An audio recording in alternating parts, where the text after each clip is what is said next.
because of social media, you tend to think that you know somebody. You don't even know them. We're talking for the very first time. And I told you, I said, I think I feel like I know you. And you're like, oh, I think I feel like I know you. You're in my living room all the time.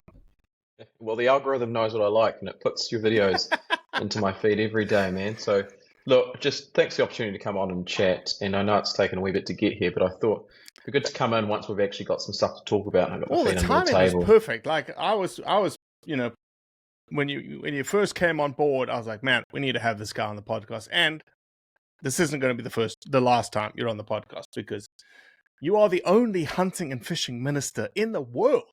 You know that, right? Yeah, that's right. I'm the second, to be fair, and Todd McClay was the first. So New Zealand's 1 and 2. Correct. Lead the way. So my story, I said, let me just hit record. I was at the Seeker Show last November, where we debuted an episode of Snow Hewitson, who's just a legend in the tar game, and then Kai Manawa, which is the Seeker Foundation and what they've done in the Kai Manawas, which is amazing.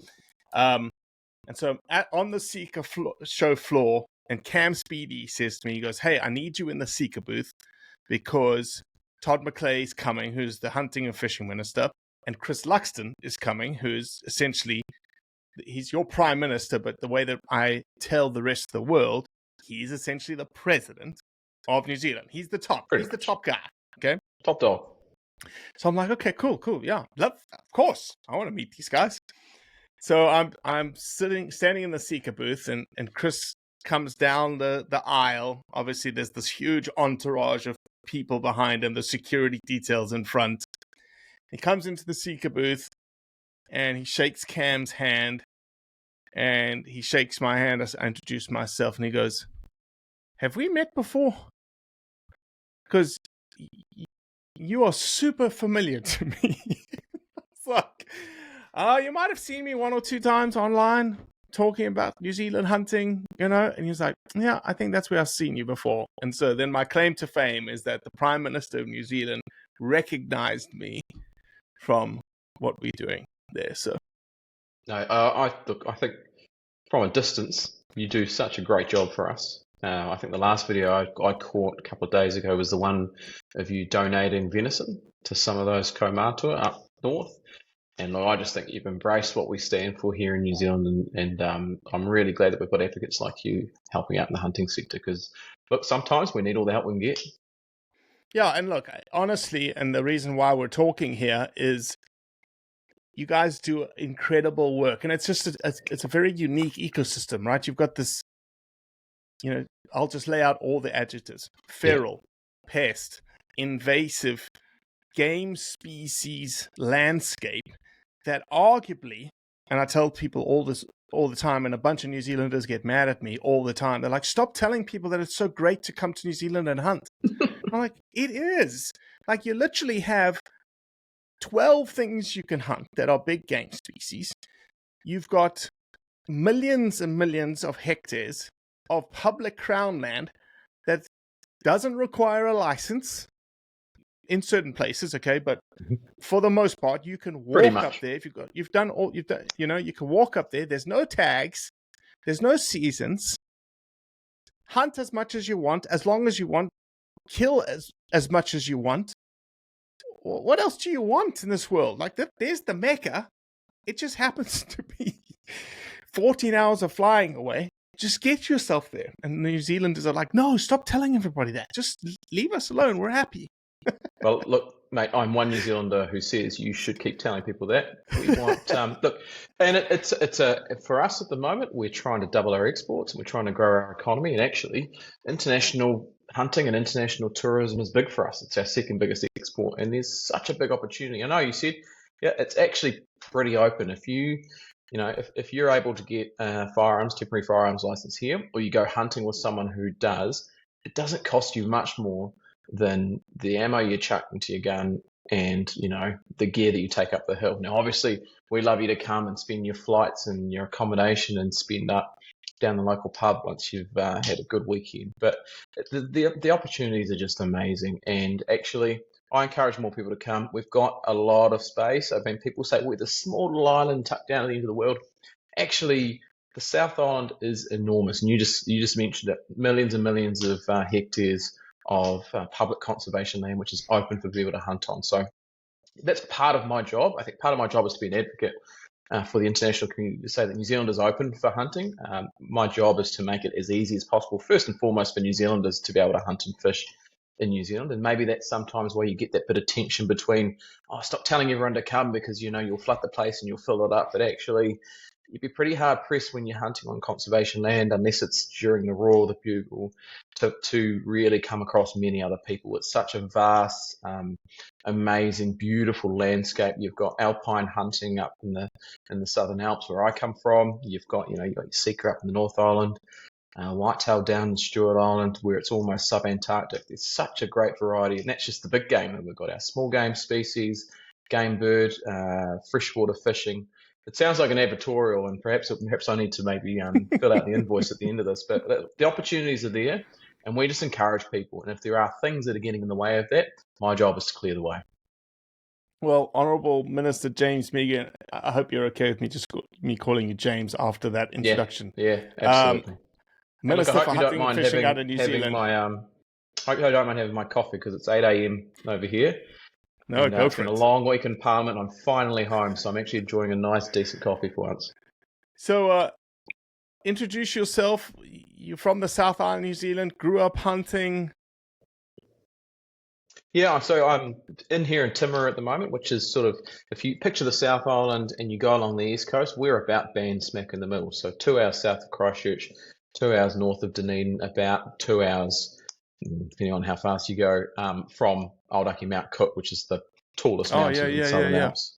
So I grew up in a part of the world where hunting and fishing is part of our DNA. And to be perfectly frank, I didn't grow up in a hunting family or a hunting environment. I grew up in a single parent household with my mum, and like a lot of, I guess, kids who grow up in those kinds of households, especially when it's with a mum, you don't get those opportunities to go out hunting unless you really have a strong connection to a hunting family. So actually, apart from knowing a few friends who would go up shooting tahr every now and then and having a couple of ranges around our local area, I didn't do a lot of hunting growing up. But I certainly think that that comes with a few advantages. It means, there's such a variety of passionate hunters out there, from your pig hunters to your fly fishers to your, your pest control guys. And I think one of the good things about not having such an in-depth hunting background is I come at this job with a pretty open slate. Like I'm wanting to hear all arguments, all sides. I don't favour one particular form of hunting or species. I'm just here to try and deliver the job to make it as easy as possible to go hunting and fishing. So I say that because people go, well, how can you have a hunting and fishing minister which didn't grow up, going out the back box hunting every weekend? It's actually the best kind of hunting and fishing minister. Yeah, because I'm open to all of the opportunities for hunting, and I'm open to all of the solutions as well. I've certainly made the best of it as much as I can since getting the job. There have been plenty of opportunities to go hunting, and actually, it must have been maybe Wednesday or Thursday afternoon that my dad took delivery of about 5 or 6 kilos of tahr meat that had been butchered from my last excursion up into the back hills of South Canterbury about a month ago. So I've been fortunate in this role that, it's actually a pleasure because you get paid. You get, it's part of your job to go hunting. You get paid to be taken out to some of the most beautiful places in the world. And I'm very quickly learning about what the difference is between pest control, which is what a lot of people think we do in this country, and actually game animal management. And the one term that you didn't mention at the start, which is a term that's increasingly what I like to consider our game animals, are valued introduced species. And that's something that we're trying to really push because all of our, unlike a lot of places around the world, all of our big game species are introduced species. Mm-hmm. And, there's a population out there that thinks that there's a point in time 200 years ago that we need to go back to, and anything that didn't exist in the country before then shouldn't exist. That's not my view, because hunting for venison, for pork, is part of what we've been doing in this country for generations. And actually, it's a great way for people who are facing issues with cost of living to go out and get a bit of meat. And I thought we should be encouraging that. So valued introduced species have real strong cultural and social value, and so we think we need to take an approach where we manage that rather than eradicate. So that's kind of my job, and that's my background. Yeah, there's no doubt that these introduced species are a valuable resource, right? And you mentioned two ideologies that are interesting because they keep coming up constantly, not just in the New Zealand landscape. You talk about Africa, you talk about America, the UK, which is this idea that, and again, I'll just use New Zealand as an example because we're talking about New Zealand, but this idea that in New Zealand specifically, the word eradication of these introduced species, which talks to, your animal act that we'll get into, that says, look, these feral species, and I'm oversimplifying here, these feral species must be, as best as possible, eradicated. Well, that was an old paradigm. That's an old way of thinking. And now we are 20, 30, 40, 50 years on with a much bigger human population, with a much bigger human fingerprint on the landscape, in which, yes, we need to manage. That is the whole point. But there's also now this other ideology, which is a locavore movement, knowing where your food comes from, being as healthy as possible, and, getting your resources from the land. And there is no greater benefit, especially in the New Zealand kind of landscape and Australian kind of landscape, which is go out, harvest your own meat, bring it back. You're the only hands that touch it. Process it, eat it. It's humanely taken. It's ethically grown. It's got no antibiotics. It's got no hormones. It is free range, organic, as best as you possibly can. How can that be a bad thing? Yeah, and look, all of your points are well made. There's a theory, I think, that when you look at large-scale eradication, which might be some people's goals, it's not practical. It's not really feasible. There aren't the resources to do it if we're quite frank about it. Let's be honest, it's impossible. It's impossible. Like eradication of any of the introduced species in New Zealand is impossible. You don't have the money. The government doesn't have the money, the manpower, all of that. We've got very aspirational goals around some of those smaller, invasive predators that go after our native birds. And actually, we'll get on to talking about the Wapiti Foundation and those guys later on. But if you're thinking about conservation efforts, it's actually the efforts of the hunters and those who are undertaking game animal management, who are doing the trapping and the track maintenance, and actually taking some of those stoats, ferrets, hedgehogs, all those invasive predators, which are actually predating on our native species, out of the ecosystem. Now, there are some people who would say that you're wrong, Robbie, and actually you can eradicate it if you put enough resource into it. Well, think of the tools that would be needed to make that happen, and think of where that money is going to come from. It's just not possible, nor actually at the same time is it wanted by, I think, a majority of New Zealanders. I think most people would say it's okay to have a balanced approach to animal management, and that's, I think, what we get relatively well. We can go harder in some places and we can be more sensible in others, and we can talk about herds of special interest later on. But one of the ones I wanted to point out, and I love that idea of a locavore, but different countries have different values on these kinds of things, and it's funny that for the exact same animal, taking into account a few different variations over generations, but say let's take Himalayan tar, an incredibly protected species in its native environment, to the point where you basically can't hunt it. Right. And it exists in abundance in New Zealand, to the point where there was a big furore a few years ago about campaigns to try and wipe them out in the Southern Alps. Now, that's two very different parts of the world with two very different ideas about what the value is on that animal. And it can't be that you can have this idea that you're just going to eradicate them all because you can do anything at no cost. It's just not sensible. So we think we're in the right place. Balance is the key. This idea that, okay, you're right, eradication, impossible. Then if you say, well, no, it's not technically impossible. Okay, you're right. It's technically not. You could go after it with unlimited resources. We don't have unlimited resources. Okay, you as the taxpayer, the burden falls on you. We'll raise your taxes to pay the government to then go after eradication. Oh, no, we don't want that. Well, then the next logical step to the two ideologies, huge human fingerprint on the landscape. We know we don't have unlimited resources. We don't have unlimited funds. Well, let's approach this in a very thoughtful, balanced approach. Certain areas are going to need heavier hand from a management perspective. It's going to need both recreational hunters, pest controllers. Other places, maybe it's just recreational hunters doing the mahi to get the population down. And the Wapiti Foundation and the Sika Foundation, and I have looked at the benefits that come from hunting all over the world. And I shout from the rooftops, you have two of the gold star standards of hunter-led conservation in this world. You have two organizations that, as Cam Speedy says, are interested first and foremost in pruning the herd.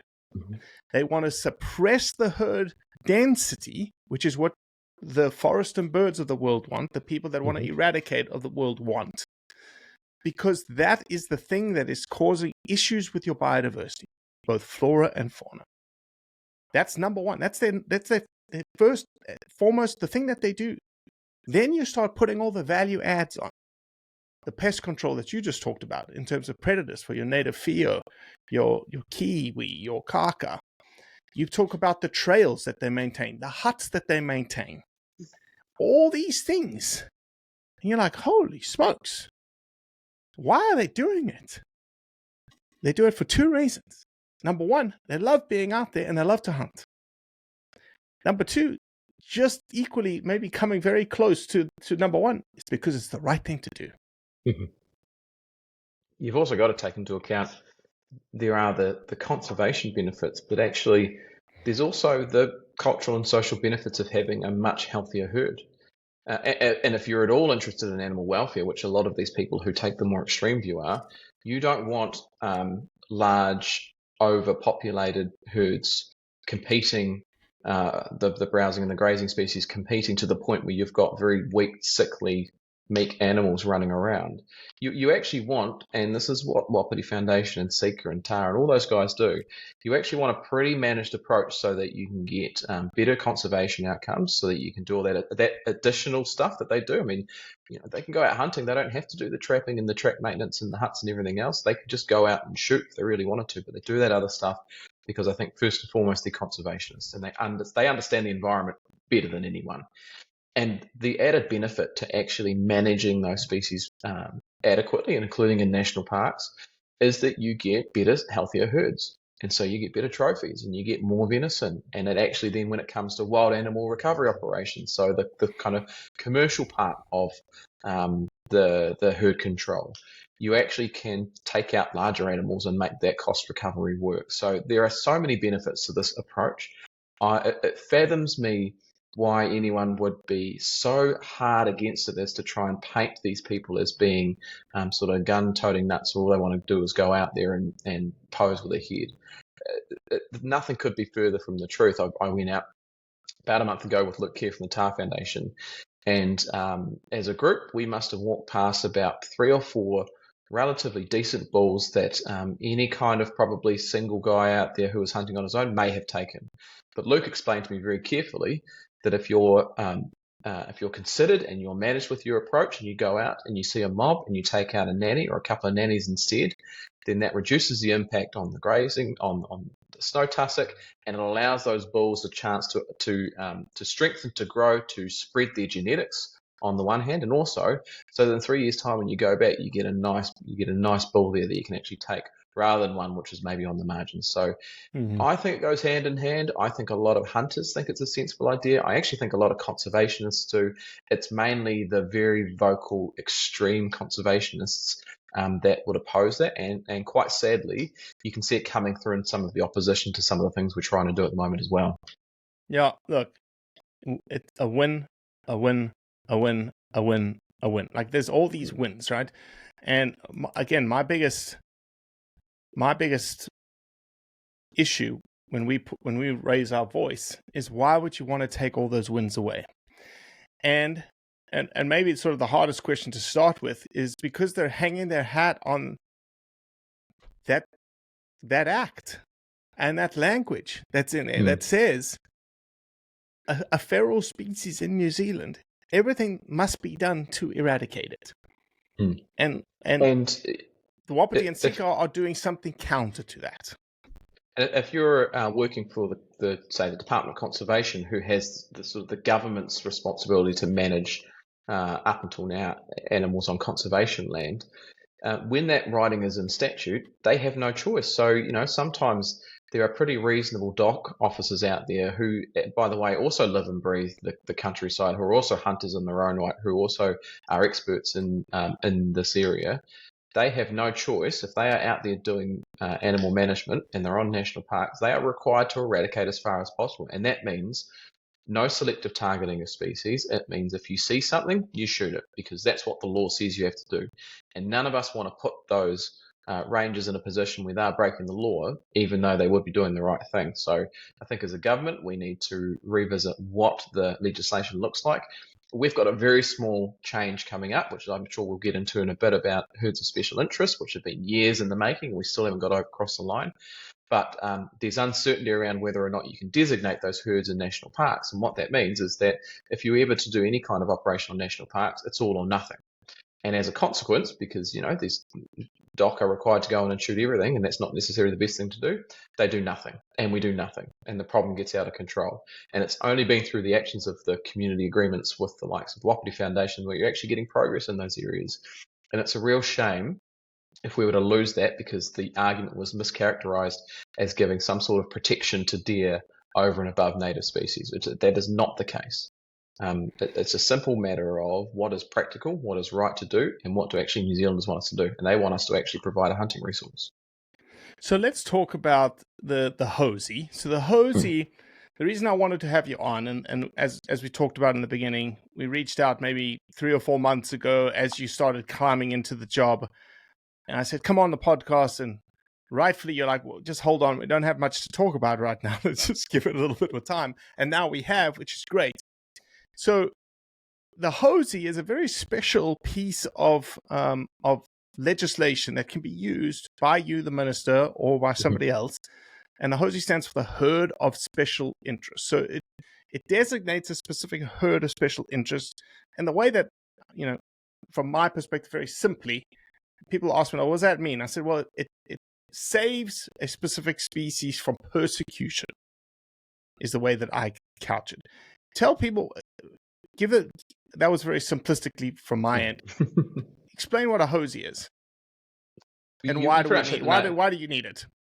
You pretty much hit the nail on the head. The first thing that I'll have to congratulate you on is the pronunciation of HOSI. I like that way of saying the acronym. We love an acronym in government, but various officials call it HOSI or HOSIs. I like HOSI, so I think we can formally agree on a bipartisan approach to make that the pronunciation of that term. So love it.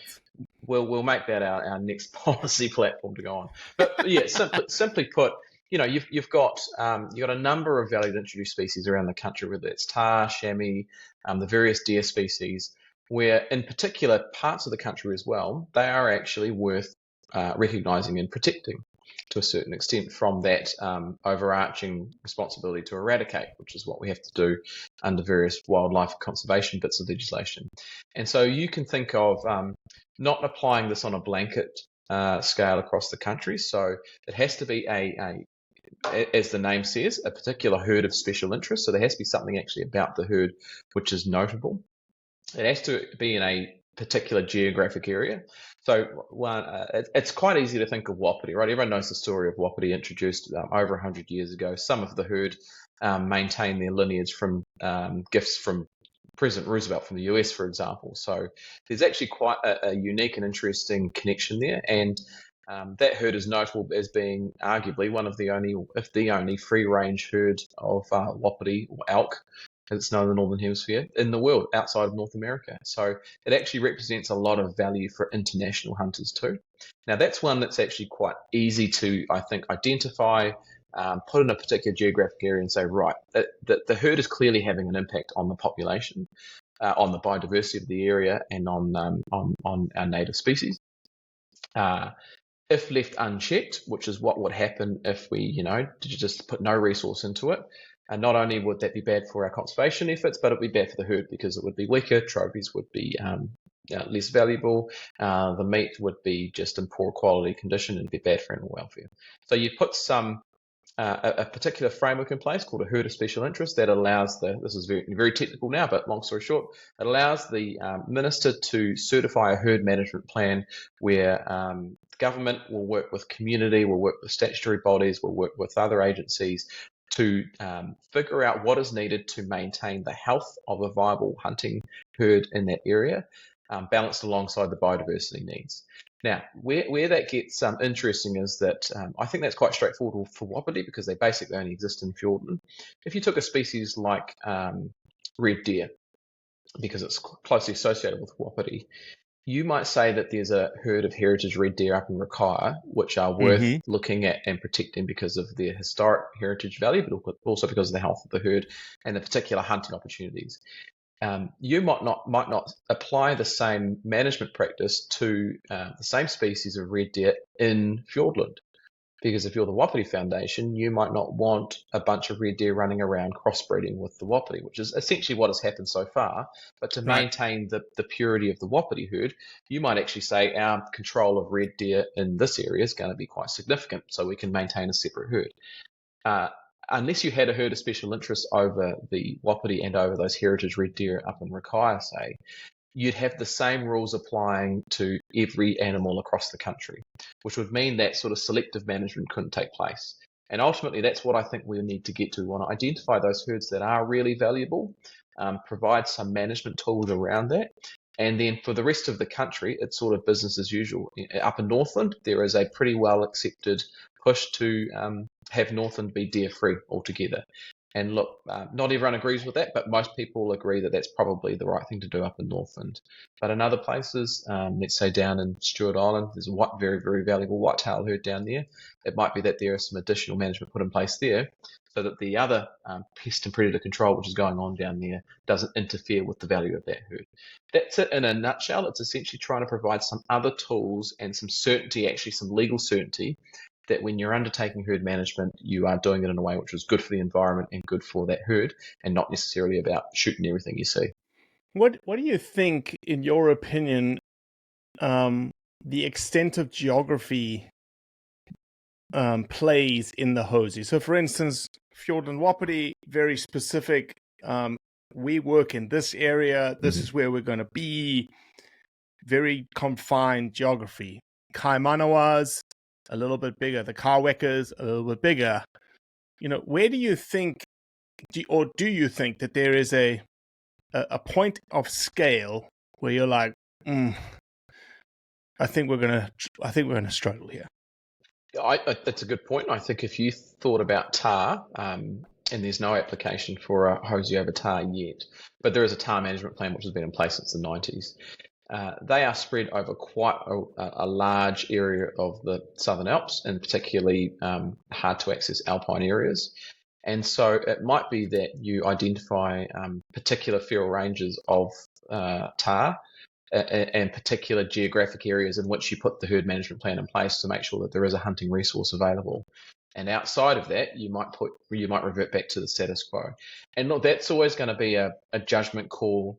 I think personally, for the individuals or the organisations putting forward the proposals for a HOSI in the first place, because they're actually the ones who know. If you take TAR Foundation, for example, they are the ones who know from their members and from the tar hunting community what people think is an appropriate area to encompass within a HOSI, and what area is just sort of unreasonable and really on the margins and borderline. And they're the ones who know what the appetite is for more or less control in certain areas. Now, again, within the tar hunting community, there's a wide variety of opinions as to what the right thing to do is. But I think when you get a foundation who is putting the effort in and they're taking a moderate approach to say, hey, look, tar do have an impact on alpine environments. They do have an impact on tussock, but at the same time, they are an incredibly valuable resource, not only for New Zealanders, but for the international community, because it's basically the only place in the world you can go hunt them. And actually, from a genetics perspective, if something were to happen to that native herd over in the Himalayas, we are the ones that we would be the backup. And I'll end on this sort of as a backup native species point with this point. There's actually a program going on in New Zealand at the moment to repatriate some salmon from the waters of some South Island rivers back to areas of the US, because the population that salmon descends from has been extinct in the US for a while. And so actually what you're doing is you're getting great biodiversity outcomes by reintroducing a once extinct species back into its native environment. The only reason because they were introduced here about 100, 150 years ago. So, we've got to take that valued introduced species into account. Just because it wasn't here 300 years ago doesn't mean it doesn't have some value for New Zealanders. And I think that's the proper approach to take. Yeah, we always dream big in terms of what we think would be amazing, hard-hitting, headline-hitting conservation projects. I've got two crazy ones, both with introduced species. Round up 50 tahr, put them on a big bomber jet, send them to Nepal, land them, have the Prime Minister of Nepal go, "You're bringing back our tahr to repopulate into our mountains." Same thing with Sambadir in Victoria. Send 50 back to Pakistan. The Pakistan president will be on the runway just to be like, "They're back. Our species are back." But so, yeah, there'll be some cool things there. So, okay. So yesterday, actually, because it's July 24th, today our time, yesterday your time, was the closing of the Game Animal Council Amendment Bill, which is tied in with the HOSI. Tell me what that is, so that then we're just going to set now a timeline of like, okay, HOSIs have been, we're working on the HOSIs for Seeker and Fiordland Wapiti Foundation. Where are we? How does that amendment bill play in with the HOSIs, and what comes from here on out? I will take one step back. So the Game Animal Council Act has actually been in place since 2013, so 12 years. Oh, yes. That's the act, the piece of legislation or the statute, whatever the equivalent is around the world, which enables, it both sets up the Game Animal Council, which has responsibilities to provide advice to the Minister and advocacy around game animal management, but it also provides the framework to designate a herd of special interest. Now, you can tell 2013, it's now 2025. In 12 years, we haven't made any progress on designating any herds of special interest in New Zealand. And actually, it was only the National Party that campaigned on A, establishing a hunting and fishing minister, and B, starting the process of designating some herds, which has kicked this all off, really. And we've got to give a lot of credit to Todd McClay, who is our Trade and Agriculture Minister, but was our first hunting and fishing minister, the world's first hunting and fishing minister, and who really drove all this and set the foundation. So that's the background to the Act.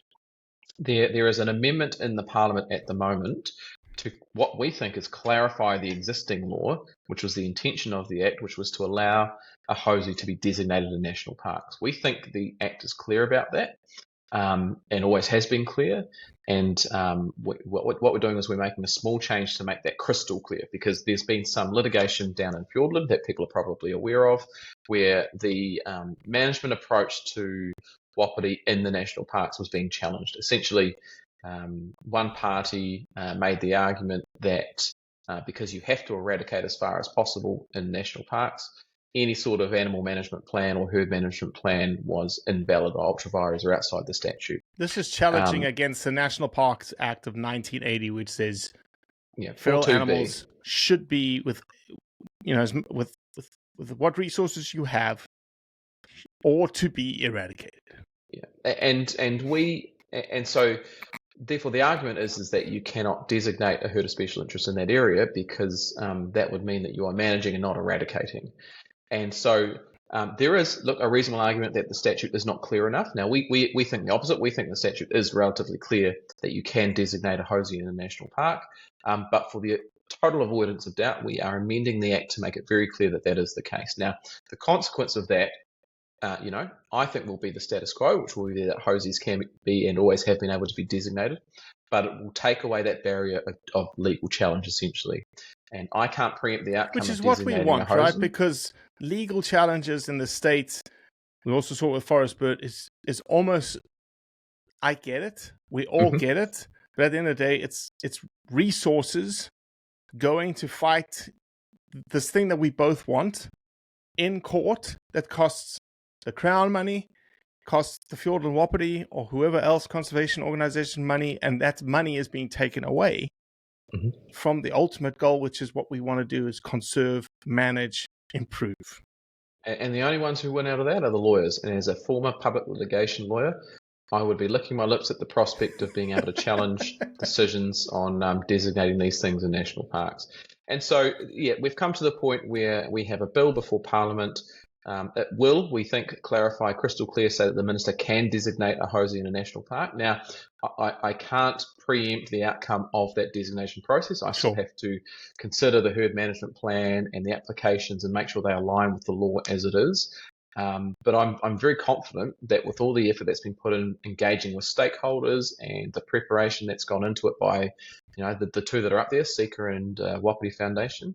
And by the way, engagement with stakeholders also includes the likes of Forest and Bird, who are the ones challenging the legitimacy of these management practices. And actually, I think that is key and it's important, because we need to make sure that we do engage those who don't necessarily have the same views on what herd management should look like. And they might put a different emphasis. And if they feel like that they are part of the herd management plan development process, there could be some longevity and consistency out of these things going forward, and we can avoid all those long-running legal battles, because I don't think at the end of the day they are good for the conservation outcomes that the likes of Forest and Bird are seeking. Because what you'll get with herds of special interest, and I can absolutely guarantee this, I've talked to Roy, I know that Cam up at Seeker will be the same, you'll get fewer animals but healthier, stronger trophies and venison. And that is just a matter of fact. And then you get all those ancillary conservation benefits of the outcome. So submissions on that closed last night. We will go through hearings in the Select Committee. I want to acknowledge all the really strong support from the likes of yourselves, but also NZ Deerstalkers and the Game Animal Council and Fish and Game, Dame Linda Top, who is the patron of Fish and Game, for promoting the fact that this is out there, and it's important for hunters to have their voice so that we can strengthen that act and make sure that we can get on with some good, proper conservation work. Yeah, I think something that I don't think anybody has spoken about is if you fast forwarded and said, okay, let's assume these HOSIs get in place. I don't think anybody's actually talked through what that would do for the Wapiti Foundation, for the Seeker Foundation. It would mean more resources going in the ground, which means it's good for New Zealand biodiversity. It would mean that these two organizations think and feel like they have a future, which means they're going to invest more in what they do. It's going to mean people like ourselves, a non-profit organization halfway around the world, sees them with HOSI designations and goes, hey, I want to invest another $50,000. Which we've done already. We've already invested, 30, 35,000, 40,000 into Fjord and Wapiti. We've invested probably close to the same amount into the Seeker Foundation. That it shows to me that these guys mean business and they're not stopping. Like, they've got now this new designation and they want to just continue to grow and go from strength to strength to strength. So it should give you and those supporters and the foundation's confidence that those animals will have a future in terms of being a hunting resource in New Zealand in those specific areas. And with that confidence comes support, comes investment, comes planning, and everyone is clear on what the plan is for that herd in that area. And everyone can actually get on board and work together on that. And we stop the confusion about what you do on private land compared to public land. Now, we have to be clear, herds of special interest only apply to public conservation land, and so where those boundaries are between private land and public land, that can become a little complicated. But what I think a HOSI will do, it will send a signal to those private landowners that they can have some confidence that there will be support there for, if it's a cropping farmer that has their crops at risk, it may well be that the HOSIs work alongside those private landowners to manage the populations on that land too. Because the last thing you want is to undertake pretty good, reasonable animal management and then have all that stuff pushed onto some farmer's land, and then there be some animosity there too. Because funnily enough, Wapiti and Seeker and all the other valued and true species don't really care about imaginary boundaries drawn on property maps. They will go where the food takes them, or maybe where the mating opportunities are. So yeah. I think it's a good thing. I'm really hopeful that we can have a good discussion and conversation in that select committee. And I think there'll be I actually really honestly believe that this will be better for conservation outcomes. And it's not just saying that so that we can greenwash and get this through. If you actually go and look at what Seeker do and what Wapiti do, they are actually if they weren't out there doing it, we wouldn't have anywhere near as good a conservation estate as what we do have. Yeah, And that's the key thing. I honestly and genuinely believe that hunter-led conservation is probably the solution to most of our conservation issues. And when you engage the community from a grassroots perspective, you get much better outcomes. Yeah, if you went boots on the ground with either of those organizations, and I've been fortunate enough to do it, it will open your eyes. You will be amazed. You'll be just like, wow, I had no idea. I had no idea of the effort. I had no idea you have to tote 350, in total 50 kilogram traps on your back over ridges to then put them in place, to then come back and do the same walk over and over and over again to trap a stoat that's protecting a Fio that has nothing to do with Sika. So James, so it's going into the select committee now. What does that look like? Is that 3 months discussion, 4 months discussion, 6 months discussion? And then what comes after that? I chaired what's known as the Justice Committee for about 12 months before doing this role. And it really varies on the complexity of the bill and the number of people who want to be heard for their submissions. I know there's quite a lot of interest in this one because there's strong feelings on both sides. But basically, there is a report back date set. I think from memory, it was about 3 months from now. So that's the very last date that the Select Committee can report back to Parliament. However, if you look at the bill, and people have looked at it, it is a very straightforward bill. It's about 2 or 3 different clauses. They're very straightforward amendments. There'll be significant time put into, people make their written submission, and then if they want to come in and present orally, they may well be invited by the Select Committee to do so. So I would expect there'd be a number of people who would be interested in having their views heard about whether or not this is the right thing to do. Select Committee considers those views. My officials will then be there throughout that process to, take suggestions as to how the bill could be strengthened or changed or amended into account. Produces a report for the Select Committee.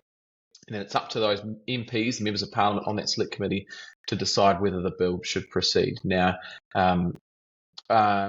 generally, my view would be that it's the right thing to do to proceed, and the government has policy in this area. So the governing MPs on those parties on the Select Committee will be looking at the changes being suggested and trying to strengthen the bill, hopefully, but ultimately it's up to the Select Committee as to what they report back to Parliament, and then up to the Parliament to decide whether it passes into law or not. And I'm confident that based on the support that this government and this Parliament has for the hunting sector, that we'll get the job done.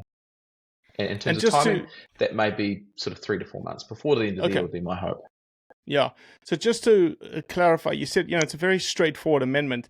And it looks like, if I'm reading everything correctly, it's just the insertion of a couple of clauses, as you mentioned, right? And the first new subsection 3A, if a herd of special interest is designated in a national park, we talked about that before. Section 4(2)(b) of the National Parks Act 1980 does not apply to that herd. Very straightforward. I'm not a lawyer. You are. Very straightforward, and it clears the air. Like, hey, we see what is written in the National Parks Act of 1980. To amend that, which I think would be probably something we want to look at in the future, but we're not tackling that right now. We're talking about the Game Animal Council Act. Amend it and point to it and say, we recognize that. That's the legal loophole that you've been using. We're shutting that loophole down right here with just the subclause. Yeah, you've made a good point that there is certainly scope for wider changes in the whole conservation framework, because the treatment of valued introduced species is spread across all of those acts. Game Animal Council Act, when you talk about freshwater fish, because it's not just our four-legged friends, it's what do they call them now? Fins and fur as well. Or fins and feathers for a fishing game. Fins and feathers, It's maybe our trout and salmon species too. So we've got that's the Fish and Game part of the Conservation Act. Then you've got the Wildlife Act. Then you've got the National Parks Act. You've got the Conservation Act. You've got Wild Animal Control Act, and then you've got all the Regional Council pest control plans and the Biosecurity Act as well. So there's actually a really good case that we'll get this very straightforward change put through to give certainty to the HOSI process.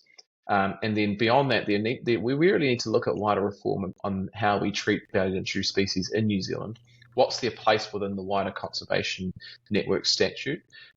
Should we put some other management tools in place for those who aren't designated as herds of interest, but that we still don't want to treat as pests to be eradicated completely? Because while there may be a case for eradication of some species in some areas, it's certainly not the case across the board. So you raise a good point. We get this next bill done, and then we look at wider reform to that sector. And I'd be interested in everyone's views on where the right balance is, again, between conservation outcomes and hunter-led conservation. Yeah.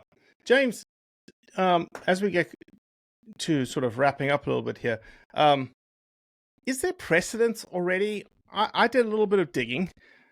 Is there a HOSI in place already for horses in the Kaimanawas? I couldn't find if there was an actual HOSI for the horses, but it seems like you've got a horse herd, which naturally is introduced, feral, pest, valued resource for a different sector of society, potentially.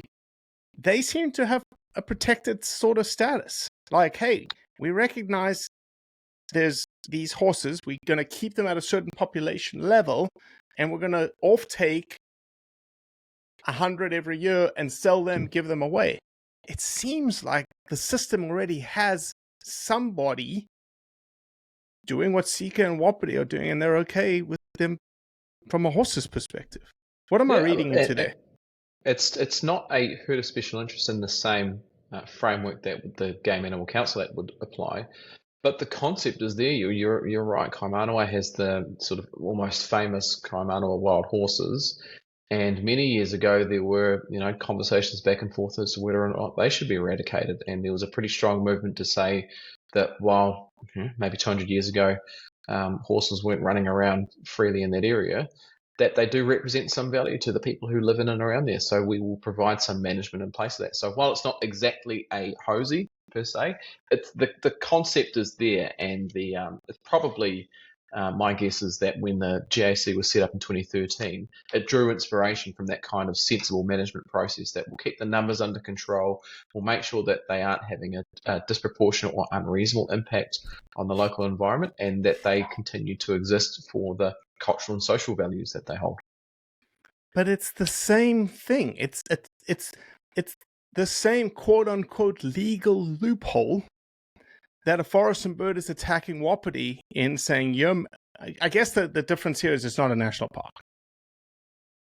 Yes, in the Fiordland case, yes. But I mean, some of these animal management techniques are being criticised in places that aren't national parks, and just in general conservation land and in land in general. So you're probably right. I think one of the other things might be that maybe people do look a little more favourably on horses than they do on maybe tar and chamois and some of our other species, because they just represent slightly different things to people. I think people can picture themselves. Everyone's gone to the races. They know what a horse looks like. They can picture themselves riding on one side saddle along a lovely country lane. Not everyone's had an experience sort of standing with a red deer screaming at you. Yeah. So that might have gone into it a little bit too. That there's something more, maybe agricultural, or maybe more. Maybe we have more of a domestic relationship with horses than what we do with some of our game animal species. Sure. And of course, we don't generally use horses as a food or a hunting resource. Although if you've been to the Wild Foods Festival over in Hokitika, I've heard of many a dark looking steak served up every now and then. All right, I left the most serious question for last. When are we going to bring forward a moose, HOSI? Your famous moose, come on. The funny thing about the famous moose is that I haven't spent much time in Fiordland, but for those of you who have, you'll know it's not an unreasonable thought that given how dense and thick and impossible it is to move through that area, that one might still be floating around. It's like Bigfoot. It's like Bigfoot. Like, it's there. Is it not there? There's so many helicopter flights, but it is so thick. Like, the way that Roy describes Fiordland, it's the Amazon on top of the Himalayas. Yeah. It's nuts. The obvious counter-argument is with that every single human having a cell phone in their pocket now, the only sightings we get are coincidentally very vague recollections from North American tourists who saw something that they thought was a moose and mentioned it to their taxi driver. So it's a funny thing that it's probably not high on the priority list.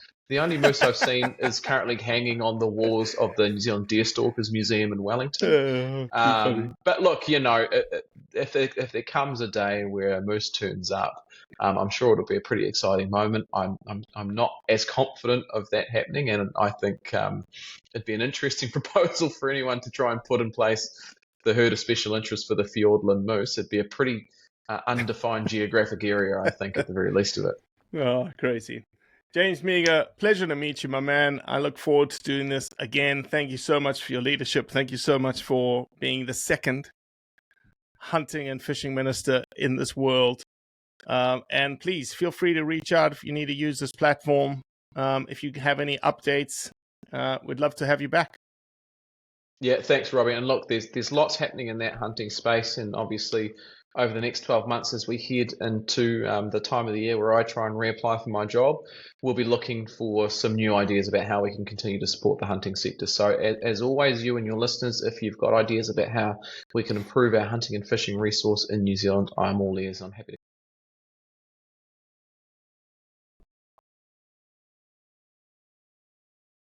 Cheers, mate. Appreciate you.